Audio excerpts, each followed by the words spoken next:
আসসালামু আলাইকুম। আমি সাইদ। রোমানিয়া থেকে আপনাদের সবাইকে স্বাগতম। আপনাদের মধ্যে অনেকেই আমার Facebook এ কমেন্টে এবং YouTube এ কমেন্ট বক্সে কমেন্ট করে জানতে চেয়েছেন যে রোমানিয়াতে আসতে মেডিকেলের প্রয়োজন হয় কিনা? আজকে আমরা মূলত এই বিষয়টা নিয়ে আলোচনা করব। ইউরোপে আসতে মেডিকেলের প্রয়োজন হয় কিনা? আর যদি মেডিকেলের প্রয়োজন হয় তবে এই মেডিকেলটা কখন প্রয়োজন হয়? তো আর দেরি না করে চলে যাওয়া যাক আমাদের মূল ভিডিওতে।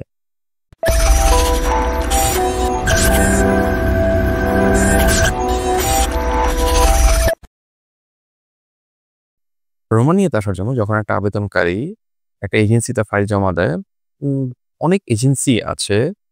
তারা আসলে মূলত মেডিকেল বিজনেসটা করার জন্য ওরা দেখিয়ে দেয় আবেদনকারীকে যে অমুক মেডিকেল থেকে আপনি মেডিকেল করে নিয়ে আসেন বা আপনার কোনো সমস্যা আছে কিনা এটা জানা দরকার। আর যার ফলে একটা আবেদনকারীর ১০, ১৫, ২০ বা কিছু, কিছু ক্ষেত্রে তো আরো বেশি অ্যামাউন্ট চলে যায়। আসলে ইউরোপে আসতে মেডিকেলের প্রয়োজন হয় না। এটা সম্পূর্ণ একটা মেডিকেল বিজনেস। তবে আমি সবাইকে বলব, আপনারা আপনাদের নিজেদের স্বার্থেই আপনারা আপনাদের চেকআপ করে নিয়ে আসবেন। চেকআপ করাটা আসলে খুবই জরুরি। কারণ যখন আপনি চেক করবেন, আপনি জানতে পারবেন যে আপনার ভিতরে সব ঠিক আছে কিনা। আপনার যদি ভিতরে সব ঠিক থাকে বা আপনি যদি মনে করেন আপনি কনফিডেন্ট আপনার মধ্যে কোন রকমের কোনো প্রবলেম নেই, তবে মেডিকেল করার কোনো প্রয়োজন নেই। তবে সংশয় না রাখাই ভালো। কেন আপনার ভিতরে আদৌ কোনো প্রবলেম আছে কিনা, আপনি যদি না জেনে এখানে চলে আসেন, পরবর্তীতে এখানকার ওয়েদারের যদি কোনো প্রবলেম হয়, আপনারা এখনো যেমন মাইনাস চলতেছে, এখানে প্রচুর ঠান্ডা।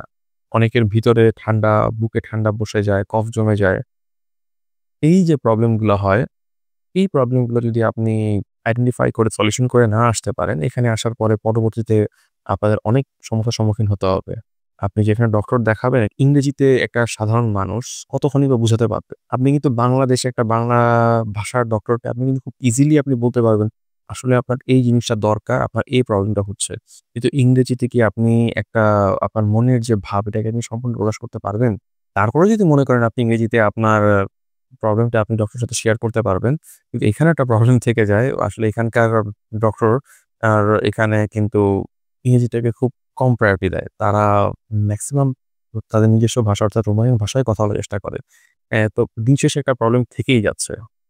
তো আমি এজন্য বলব যে আপনারা আপনাদের মতন করে মেডিকেল চেকআপ করে নিয়ে আসবেন। আ যেন আপনি কনফিডেন্ট থাকতে পারেন যে আপনার ভিতরে কোনো প্রবলেম নেই। আর আরেকটা বিষয় হচ্ছে অনেকেই জানতে চেয়েছেন আমার কাছে যে অনেকের hepatitis A, B, C problem থাকে। তো তারা আসলে আদৌ রোমানিতে আসতে পারবে কিনা? আসলে রোমানি আসার জন্য আপনাদের হেপাটাইটিস B, C, A এই ধরনের যা প্রবলেম আছে আপনাদের এটা কোনো বাধা হয়ে দাঁড়াবে না। আপনারা ইজিলি রোমানিতে আসতে পারবেন এবং এখানে টিআর চেকআপ করতে পারবেন। তবে হ্যাঁ, রোমানিতে আসার পরে আপনাদের মেডিকেল করতে হবে। এই মেডিকেলটা করতে হবে যখন আপনি টিআরসির জন্য অর্থাৎ এখানে টেম্পোরারি রেসিডেন্ট কার্ডের জন্য যখন আবেদন করবেন, ঠিক তখনই আপনাকে মেডিকেল করতে হবে। এই মেডিকেলটা কিরকম? এই মেডিকেলটা হচ্ছে খুব সিম্পল একটা মেডিকেল। যেমন আপনার চোখের সমস্যা আছে কিনা বা আপনার কানে শুনতে কোনো সমস্যা আছে কিনা বা আপনার হাঁটা চলাতে কোনো প্রবলেম আছে কিনা। জাস্ট এই বিষয়গুলোই তারা ভেরিফাই করবে। এর বেশি কোনো আহামরি কোনো মেডিকেল হবে না। তো এটা নিয়ে আপনার ভয়ের কোনো কারণই নেই। আপনার নিশ্চিন্তে আপনারা রোমানিতে আবেদন করে দেন। বর্তমানে রোমানিয়ার ভিসা রেশিও অন্যান্য দেশের তুলনায় অনেক ভালো।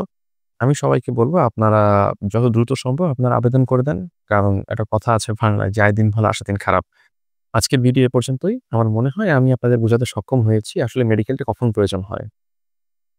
ভিডিওটি ভালো লাগলে অবশ্যই লাইক করবেন এবং শেয়ার করে অন্যজনকে দেখার সুযোগ করে দিবেন। আপনার যদি কোনো প্রশ্ন থেকে থাকে অবশ্যই কমেন্ট বক্সে কমেন্ট করে জানাবেন এবং উত্তর দেওয়ার চেষ্টা করব ইনশাআল্লাহ। সবাই ভালো থাকবেন, সুস্থ থাকবেন। আসসালামু আলাইকুম।